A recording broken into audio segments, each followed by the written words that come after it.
হোলি তো আমরা সকলেই পালন করে থাকি, কিন্তু আপনি কি জানেন দোলযাত্রার ইতিহাস? এই উৎসবের পৌরাণিক কাহিনী কি? অসুরদের রাজা হিরণ্যকশিপুর ভগিনী ছিলেন হোলিকা। ব্রহ্মার বরে হিরণ্যকশিপু হয়ে ওঠেন অজেয় এবং তার বোন হোলিকা এক বিশেষ শক্তি লাভ করেন। তা হলো অগ্নি হোলিকার কোনো ক্ষতি করতে পারবে না। হিরণ্যকশিপু ভগবান বিষ্ণুকে একদম পছন্দ করতেন না। অন্যদিকে তার পুত্র প্রহ্লাদ ছিলেন বিষ্ণুর পরম ভক্ত। এতে হিরণ্যকশিপু অত্যন্ত রেগে গিয়ে একদিন তার বোন হোলিকাকে তার পুত্র প্রহ্লাদকে হত্যা করার আদেশ দেন।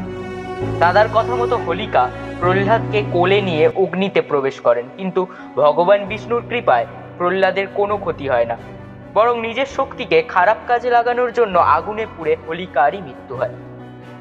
হোলিকার এই অগ্নিদগ্ধ হওয়ার কাহিনী বর্তমান সময়ে দোলের আগের দিন অনুষ্ঠিত হয় হোলিকা দহন বা চাঁচর উৎসব নামে। বাংলার এই উৎসব বাংলায় নেড়া পোড়া নামেও পরিচিত। হোলিকার নাম অনুসারে এই উৎসবের নাম হয় হোলি। অন্যদিকে বসন্তের পূর্ণিমায় এই দিনে ভগবান শ্রীকৃষ্ণ কেশী নামক এক অসুরকে বধ করেছিলেন। শ্রীকৃষ্ণের আরো দুটি কাহিনী রয়েছে এই উৎসবের সাথে জড়িত। প্রথমটি হলো, একবার শ্রীকৃষ্ণ তার মাতা যশোদাকে জিজ্ঞাসা করেছিলেন যে, মা, আমার গায়ের রং কালো কেন?